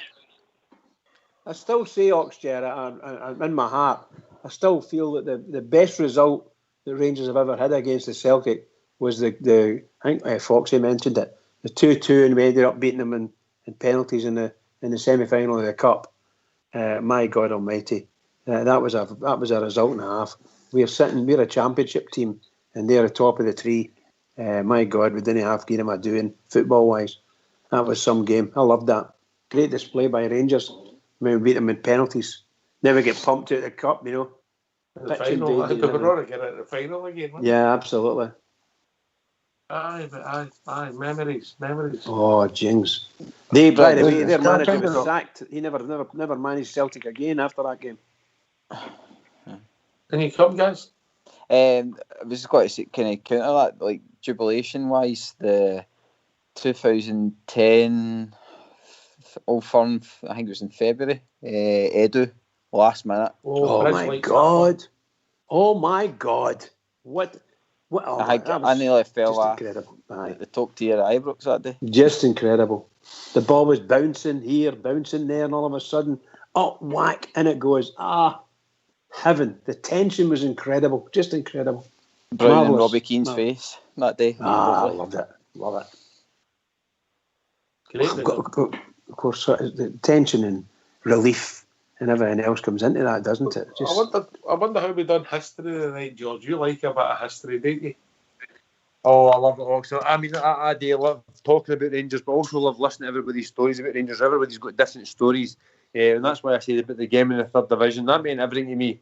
We had everybody thought, let's be honest, thought I wanted Rangers, or they wanted us to get in the first division and hammer us for the next 5 years and things like that. And just what you're saying about memories, families, and things like that. I mean, me, Jim, Short, and Gary all go to the game together. And see, to be honest, Ox, there probably wasn't a dry eye in the place that day, and that's why that's a big, massive game for me. I mean, if you go in and talk about the Leon game, that's 10 times bigger. But it's just for me, it meant more. I mean, Leeds games and things like that. For me, that particular day, it was just good to see all the fans back there, but it came back together because realistically, they had even me believing, Ox, that remember we didn't have a club to go back to, and that's the way they wanted us to believe. So that's the reason I say about one of the big memories for me is that day when we played in the first game in the third division at Ibrox. It worked out really well for them, didn't it? It worked out well for Scottish football, it worked out well for the coefficient, and it's worked out well for all the other teams, isn't it?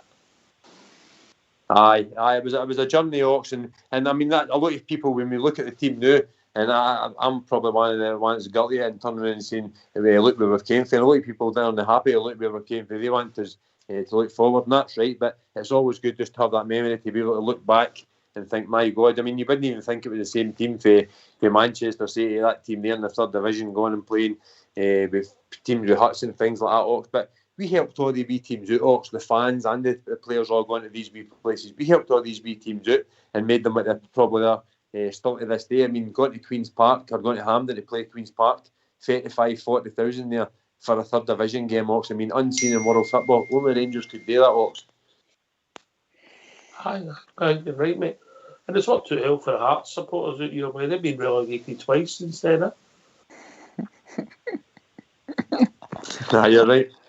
Okay, you know. Well, you come, Bridge?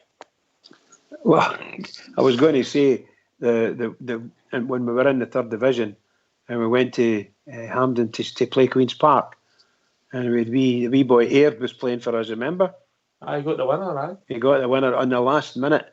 We were the Bears started walking away, and we were doing sort of close to the front, and we got up to the top, and we didn't quite reach the top, and somebody said, "Oh, look!" and we turned around, and there it was.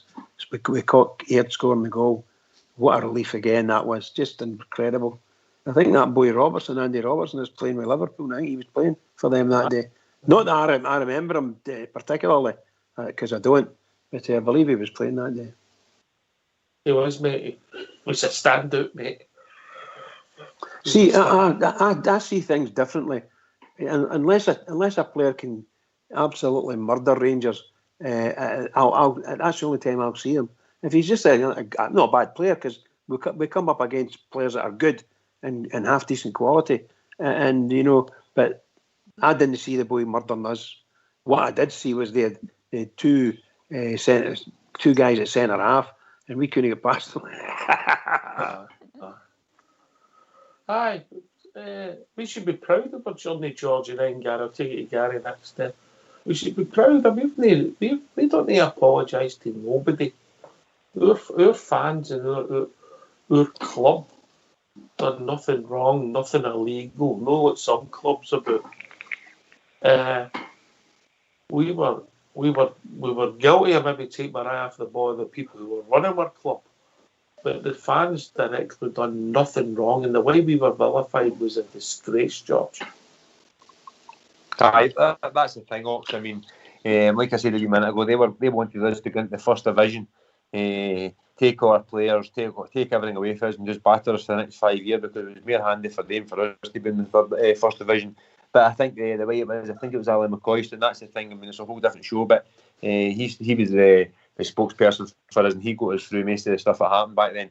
And I think everybody agreed, no, let's go into the third division. If you want us to go down, we'll go into the third division. Because I didn't want to be hammered every week just to save their TV deal. And what happened is we get put in the third division, and all of a sudden the third division got a TV deal. A TV deal. Unbelievable, wasn't it? Unbelievable. That's what I'm saying, Ox. And all of a sudden, there's more third division games on the main Sky channels than there is Premier League games, and they're trying to tell us that Rangers isn't running Scottish football. Yeah. See, I came looking back tonight, Ox. It's time for us to start looking forward and take all that back again, Ox. Because the thing is, we've got the fans, the fan base, we've got the board in the place now. We need to really start going back to the very, very top, Ox.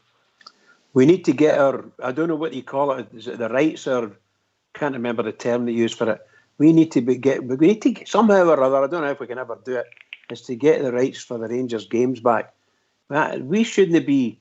No, but we need to get them. That's what I mean. We need to get them. They're struggle, mate, because you need to get them off the league, and the league's. I know. Or get this whole thing sorted. The way Rangers are being treated, particularly by the BBC. Get all that sorted. That shouldn't be allowed to go on. You're getting people coming on, and they're interviewing the opposition manager, who's not sitting at Ibrox. He's gets into a studio somewhere, and he's actually, I don't know where they get him from, but on his phone or whatever, and they interview him. And our manager's never spoken to. That's no right. That's just no right. I don't care what anybody says. If they're going to be doing a broadcast, then they should be broadcasting about both teams. Simple as that. Sorry, guys. Sorry. I'm away again with the BBC. They will rule the day, mate, because we've got to win the league. Gary, we shouldn't apologise to anybody here. No. And I think a while back we talked about how the journey's probably made, I wouldn't say made us a better club, but a closer club. Just with the whole sticking together, and I think fans have supported with the new strips and stuff like that because they want to have the team successful again. They want to get back to winning ways, kind of thing. And I think if things carried on the way it was, just like one season them, one season us, and us kind of scrimping and scraping, I think we will actually be overall better run and a better club at the end of all this, once we do get back to a winning championship. Oh, you might be right, mate. George? Aye, that's what it's all about, Ox. That's exactly what it's all about. I mean, we've been on here tonight, Ox, right? And we've been talking about games and things like that. And Bridgeman's famous for saying it. The most important game for me is the game on Saturday, Ox. And that's the thing, and that's where I want our club to be going. We need to start going forward, picking up points. And Ox, I'm quite proud of how our team's going, and it's good to look back. But I think we've actually got a good enough team now, Ox, to start looking forward and being proud of what we've actually done. The full lot is proud of what we're actually doing, Ox. All right, if people want to join us for the last wee part of the show, what's the number, Bridgeman? The number's 0141 356 1972. Or join us at Skype at RangersRadio. You brought into the call. And join us if you phone in, hang up, and we will phone you back. It works every time, Andy, doesn't it? It does, definitely. Yeah. Yeah, and as you were saying, apologise for nothing. We've got nothing to be guilty of. We know that's late enough, but no, we apologise for nothing. Nothing to apologise for. I think, like George has just said there, get this sorted out on Saturday, hopefully. A nice couple of goals going to the international break. The ones that are not away, get them on the training field. Let the two strikers up top get used to each other. And then get ready to go against Scumdy, and I think after it. I hated them games. I Shuggy always goes to them games, you know. I only done about 3 or 4 of them. Can never get my head around them games. They're terrible games to watch with them. I wouldn't be surprised if the crowds were allowed in. They'd been up for it. But I must have seen millions of them. Just don't do it for me then, you know. But get the Hamilton sorted out on Saturday, and then going to the national break and sitting on top of the league. I think there's problems over there. Grind them into the dust. That's what I want to see happen. And it's a nice set of people, could it? Dave King, House of Cards, but watch this space. Definitely. Watch this space. Well, it does seem we're ready to come through that, doesn't it? Oh. It Good does seem programme, by the way, the House of Cards. Yes, indeed. Yes, indeed. Ox, it's amazing at the start of the show you're saying that we've got 13 internationals now in that team. Hard to believe in it. Oh, I couldn't, see when the night you said that, I was like, I just shows you how, and by the way, that's without including Defoe, you know. James, I forgot about Defoe. Sorry, boy. He forgot about Scotland. I did indeed. I never thought it was Scotland. I thought it was other countries, so got it all wrong. That's a big progression. For even since Gerrard joined us, you know what I mean?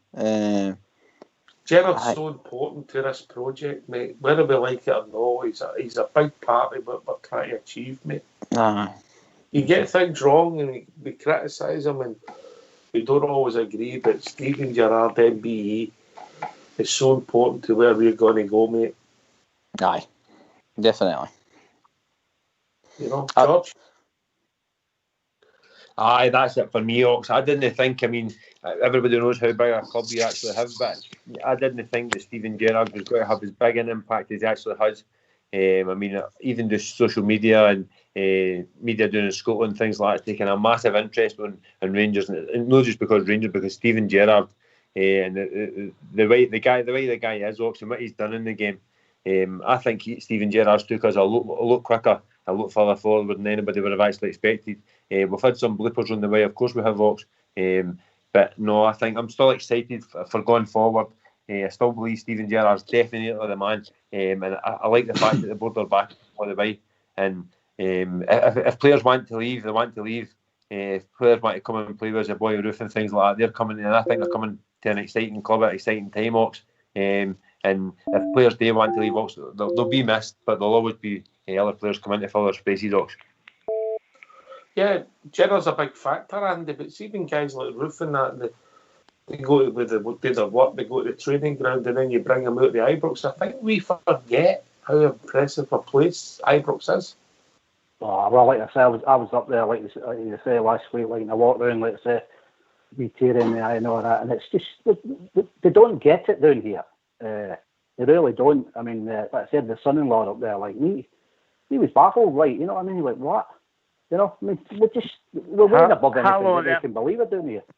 Oh, wait a minute, mate. I'll come back to you. We got a No caller bother. in, Andy. Evening, caller. How you doing? Evening, how you doing? First time caller. My name's Andrew Bartley. How you doing, From Andy? Clifton. Aye, fine, guys, fine. How are you, though? We're all right, mate. We're Good. all right. How are you, Bridge? I'm good, Bridge pal. answer? Thank you very much. I'm good. Good to hear, Bridge. Good to hear. What's on your The mind, rest mate? of the panel? How's the rest No. of the panel? We're all Aye, right. good, Everybody's thanks. all right, mate. Oh, we're all good, mate. First point. I listened to your show last night, and I'll be honest, it was the first time I'd listened, and I picked up on a few points. First point I want to get out of my mind is delighted they're out the fucking Champions League. But anyway, Language, son. Language, please. sorry. It's all about the Rangers. It's all about the Rangers as far as I'm concerned. But there was a few points made last night. One regarding Morelos, and Kenny came on, and Kenny made a very valid point in my eyes. Kenny said that he's basically he's not sure really if Morelos has handed in a transfer request or not. And I believe as well that he hasn't either. I don't think he has, mate. I don't think he has. I honestly don't think he has either. I think maybe he's having issues at home. He's maybe having sleepless nights. I don't know. Maybe he's asking for rest or whatever. And maybe because, you know, having a new baby, you're up during the night and what have you and stuff like that. Maybe that's affecting him on the training field and on the pitch. And, you know, it's this media that demises, you know, and they'll put anything out there to sell a paper, you know. And I just, for some reason, I just do not believe it, to be honest. Because I don't know if Alfie. I think he's going to be in the squad for Saturday. But what I will say is, I don't know if he's angling for a move, but I don't believe anything I read in the media, mate. No, not at all. Not at all. I don't believe anything I read in the media. Nothing. I don't buy a paper. I don't go into their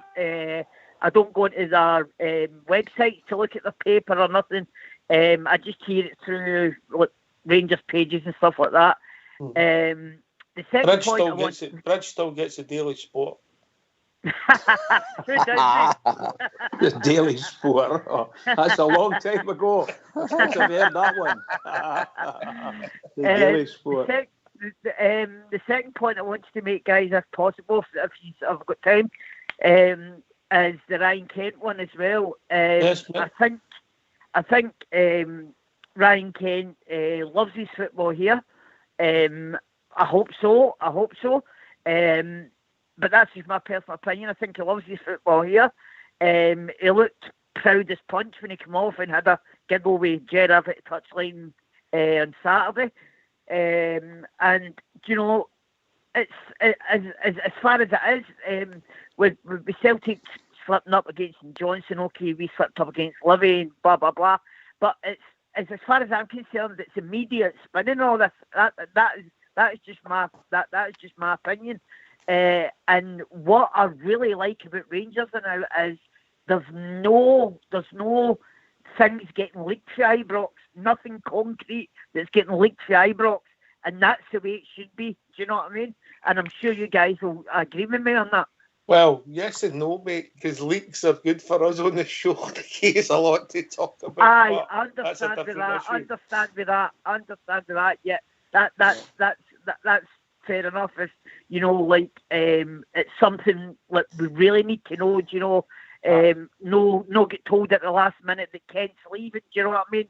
That would be a kick up the backside. But with terms of like, our club's been running better, Andrew. We've got to admit that. But absolutely, yeah, definitely.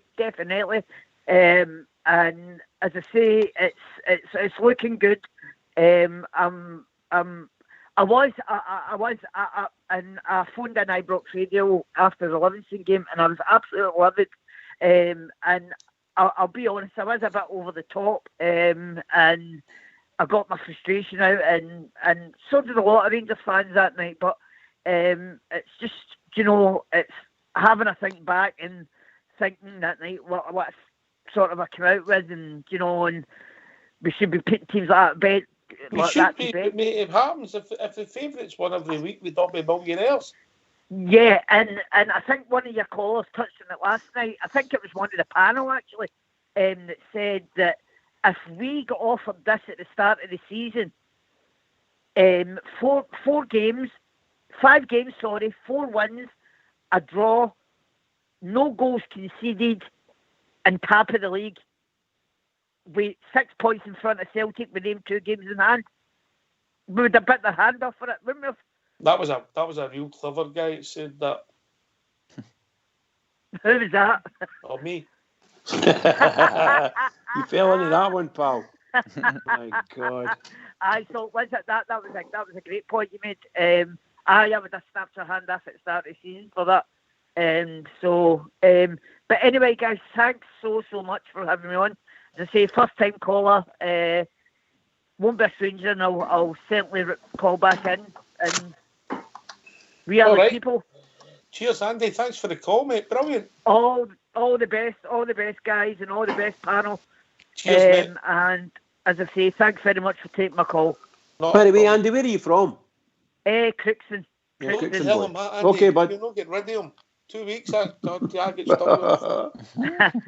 Well, the good thing is, I get a lot of thingies, like rumours, like players coming and going for medicals. I'm directly just across the Ross Hall Hospital, so they go there for the medicals. So I'm there when the speculation, and you see them. Andy, you'll not get rid of him. We'll turn up at Sunday for his dinner, mate. You'll not get rid of him for 2 weeks. Oh, brilliant.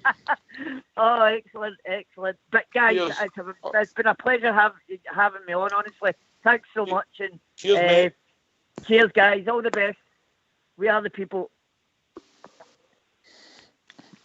Bit of shy boy, Randy, I think. What do you think? Oh, yes. Oh, yes. Aye, it's good that he's people listening, George, and everybody's got different points of view, and obviously Jim's still bailing for the Livingston game. And I get it, mate, but we're disappointed, but it's going to happen. Aye, of course it is. That's how it makes this show. Boys phoning up for the first time. You don't have to phone up and both. You can just phone up and make your point, and you get well listened. That's the boys' first call. And people are still hitting knocks, and I like looking forward. I think we played well at the weekend there, and I think we spoke at the start of the show. One at the weekend, this weekend, that's 6 points. That's all we can ask for. But we still look back, Ox. We always want more. And the boy's right. The boy was on the other night as well, hurting about the Livingston result, because it is a bit bad to take. We're having a laugh and a joke about that lot of the night. Ox, it would be an even bigger laugh and joke if we had picked up their points as well. I can see the boy's point as well, Ox. We always want better. But for me, I think we're going forward good enough for me, Ox. Didn't get me wrong, I'd like to pick up an extra 2 points then, but no, we're going forward. I'm quite happy with how we're moving forward, Ox. Mm-hmm. Gary, how would you rate the start of the season? How would you rate it? Would you give it 10, 7 out of 10? What's your own personal view? Probably, I would say about the 7 out of 10. I think what probably annoyed folk about the draw was that it came so early. I think, like in any championship that we have won, there has been draws throughout the season, but I think we didn't expect it to come as early. I think that's the only thing. But like he says, if somebody turns and says no goals conceded, I think that's a big thing that why we shouldn't get too annoyed is that we've not conceded anything. I think if it was maybe they were scoring and that's what cost us the draw or whatever, then you'd probably be a wee bit more miffed. But if it's just one of the days where you just can't score a goal, then there's not much you can do about that, you mean? Aye, I mean, I was as disappointed as the next man, Bridgeman, and so were you, mate. Very. Yeah, but well, as I said to you, if the favourites won every week, we'd all be millionaires. You wouldn't have to work, mate. You just gamble every week, wouldn't you? You know, and it happens, and you've got to put it in context. It's how you bounce back, and if we take this 3 points in another plastic pitch, it'll be a reasonable start for us, mate. Bridge? Absolutely, pal. No, not being funny. I'm actually, part of me is still in shock with the result against Livingston, because they didn't have anywhere near a full team, but they still managed to sort of block everything out with this massive low block they've got. What did we call it a couple of years ago? Parking the bus, two rows. I think it was a bus terminus we were against. But no, we came through and we played against Kilmarnock. I thought we played very well against them, particularly scoring in the second half. Marvellous stuff to watch for us. But we really need to keep it going and step it up. And that's what we need to do. We need to keep going, step it up. Starting on Saturday evening, early evening at 5:30, isn't it? The kick-off. Yeah, 5:30. What a strange time for a game of football, Bridget. Oh, unbelievable. Just unbelievable. However, that's the way of the world, and that's what we've got to do. We've got to go out into the big wide world of the plastic pitches again and take 3 points this time. We need to take 3 points. And if we can do that, very happy. It's all about taking 3 points, George, but I would like to see us score just a wee bit more goals, mate, if I'm being honest. That's just... That's it for me as well. She said give the score at what you think the start of the season's been. It's a bit early for scoring, but we'll score what we've actually seen so far.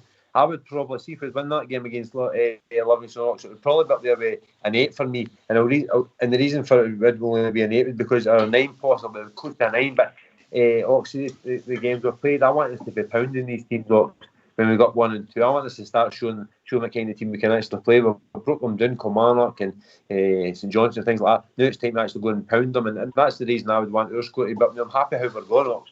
But I think we need to be a wee bit more ruthless, keep the tempo up, show our class compared to the teams we're coming up against, Ox.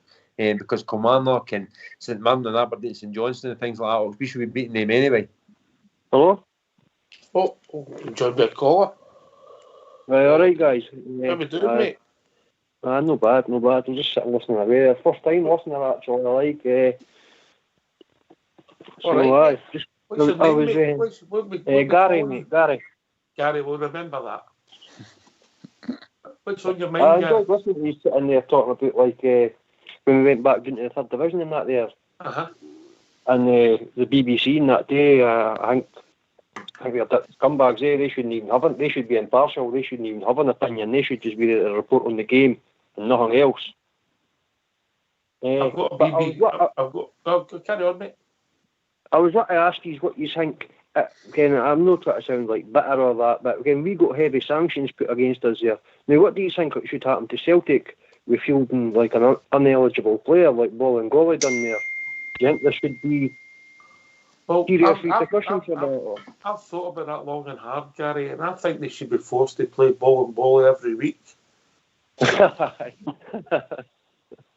Good one, but in all seriousness, do you think it should be if one's got to get punished, the rest should get punished if they step in the line? So, mate, you reap what you sow. They took when somebody played an ineligible player against them, they were quite happy to take the glory and the money that bound against Legia Warsaw. I don't even think the boy touched the game. They breached health and safety. What they've done was against health and safety rules. The guy shouldn't have been on the pitch. So any sanctions they get thrown at them, George, I've no sympathy for them. George Logan. And although Bolingoli should get the sack and wages dock and everything, the buck should stop with Celtic, eh? Your employer is ultimately always responsible for health and safety. George Logan. I agree with Ox. I can't actually believe everything that's actually went on, Ox, and then they've actually had the cheek to go and ask if they can have fans in their ground to have a wee pilot at getting fans back. That's like turning around and telling your 5-year-old to go and sit in the notice step and I'll go and get an ice cream whilst you wait. Unbelievable, Ox. And by the way, I'm very surprised they never actually got it, Ox. That's how bad things have got in Scottish football for me. I'm surprised they never actually got to there. Yourself, Gary, what do you think? I don't know what to sound like bitter and attacking them and that, but it's pretty similar to what happened to us, really. And we got hammered to the full extent of the fucking law. Everything. What's your language now? Oh, sorry, boys, but It's quite, it's maddening though. It makes me mad that they hounded us to the full extent and they chucked every punishment they could at us and came back, we took it, and as you were saying there, it helped a lot of teams out, it made us the team that we are today.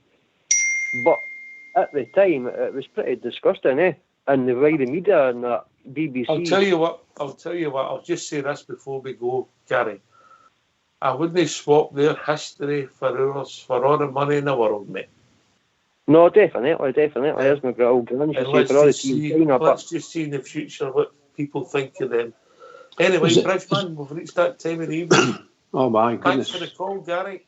Yeah, Gary. No bother, man. I enjoyed listening to you anyway. And... Cheers, mate. Speak to you soon.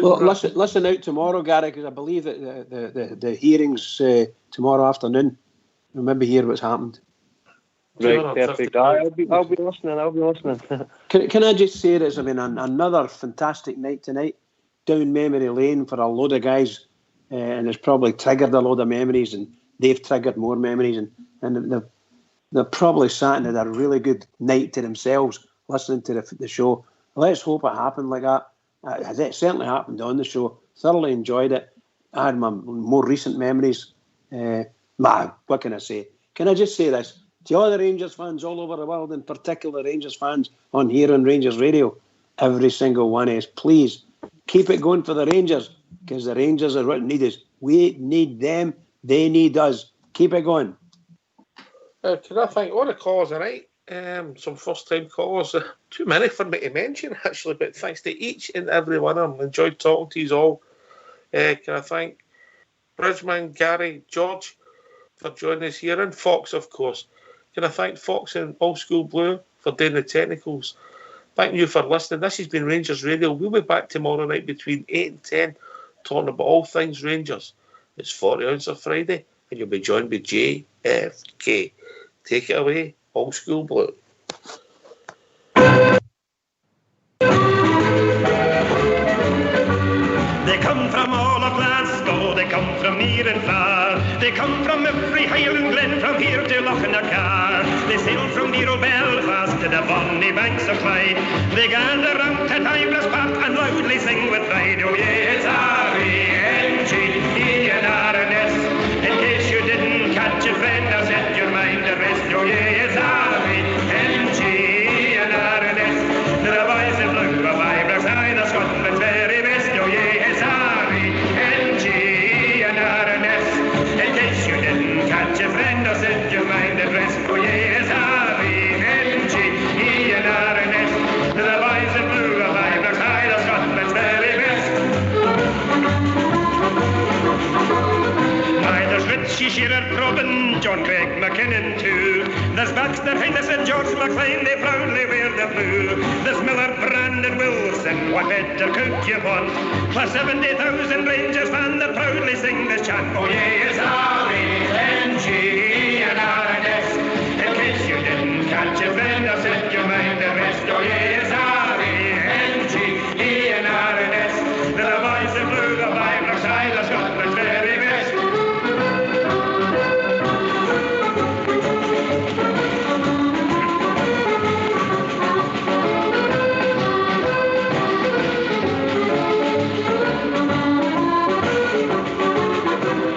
Richie Shearer, Robin, John Craig McKinnon too. There's Baxter, Highness and George McLean, they proudly wear the blue. There's Miller, Brandon, Wilson, what better could you want?